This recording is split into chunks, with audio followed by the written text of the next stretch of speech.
La transformation d'un enfant de Dieu vient par le système du renouvellement de son intelligence. Si tu as eu longtemps la mentalité de quelqu'un qui dit l'argent, c'est vanité de vanité, il faut te repentir parce que Dieu a enregistré. Il faut dire à Dieu, Seigneur, je ne savais pas. Maintenant, je sais. Parce que ce que tu n'estimes pas bien, Dieu ne te donne pas. Attends, vous dites que c'est vanité, puis vous voulez avoir. Pourquoi Dieu te donne la vanité? Quelque chose que Dieu prend pour récompenser Salomon parce qu'il est content de Salomon. Écoutez, vous pensez que les gens vont respecter votre spiritualité? Laissez-moi tousser. Les hommes ne respectent pas ta spiritualité. Les hommes respectent ton argent. Tu sais, tu penses que tu es sage, tu n'es pas sage. Parce que Salomon aussi, ton oncle, pensait qu'il était sage. Dieu vient rencontrer quelqu'un qu'on appelle Salomon et puis lui dit, demande-moi ce que tu veux. Et Salomon veut montrer que lui, il a trop appris les cours bibliques, qu'il est trop spirituel. Il est plus spirituel que Dieu. Et lui, il dit à Dieu, je veux l'intelligence et la sagesse. Il a oublié l'argent. Dieu dit à Salomon, ce que tu as demandé là, c'est bon. Mais je vais compléter dessus la richesse et la gloire. Sur le champ, il n'a pas compris. Parce qu'il avait une sagesse qui n'était pas renouvelée par l'intelligence de Dieu. Pour lui, c'était un jeu. Mais devant là-bas, quand la sagesse de Dieu va le remplir, Salomon va dire, j'ai vu que la sagesse vaut mieux que la force. Mais la sagesse du pauvre est méprisée.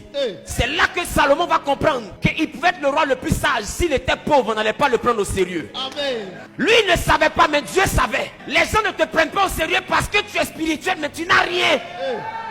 Les gens ne respectent pas la sagesse, ils respectent l'argent. Et Dieu savait ça. Alors il dit, petit, tu pries une prière que toi-même tu ne comprends pas. Laisse-y compléter l'argent, tu vas comprendre devant. Salomon même a repris encore la sagesse de Dieu. Et puis lui-même il écrit, l'argent répond à tout. Donc tu savais ça et puis tu ne tuais pas l'argent. Frères et sœurs, laissons à gauche, laissons à droite, sur la terre. Ce que l'argent ne peut pas régler, c'est Dieu seul qui peut régler.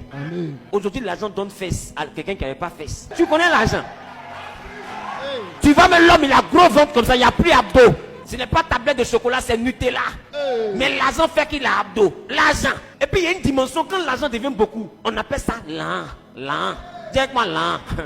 Dis à ton voisin, il faut que Dieu me donne l'argent. Les gars, arrêtez la spiritualité à l'excès. Arrêtez de dire que l'argent c'est maman. L'argent n'est pas maman. Maman c'est un esprit qui opère avec l'argent. L'argent appartient à Dieu. Ce qui appartient à Dieu ne peut pas être maman. Voilà pourquoi Jésus va dire un homme ne peut servir deux maîtres. Dieu et maman. Il n'a pas dit Dieu et l'argent. Il dit Dieu et maman. Parce que maman c'est un esprit qui opère avec l'argent. Maman est différente de l'argent. En Agé, la Bible dit l'or et l'argent appartiennent à l'Éternel. Maman n'appartient pas à l'Éternel. Maman manipule les hommes à partir de l'argent. Son mode opératoire, c'est qu'il t'envoie à faire quelque chose qui est contre la volonté de Dieu à cause de l'argent. C'est ça son mode opératoire. Sinon, l'argent n'est pas démoniaque. L'argent n'a pas de Dieu. L'argent sert le Dieu et révèle le caractère de celui qui le possède. Amen. Si tu es mauvais, il y a une chose qui a expliqué à tout le monde que tu es mauvais, c'est l'argent. Si tu es impoli, il y a une chose qui va montrer à tout le monde que tu es impoli, c'est l'argent. Si tu faisais semblant d'être humble, il y a une chose qui va montrer à tout le monde que tu es orgueilleux, c'est l'argent. L'argent ne change pas les gens. L'argent montre qui est devant toi.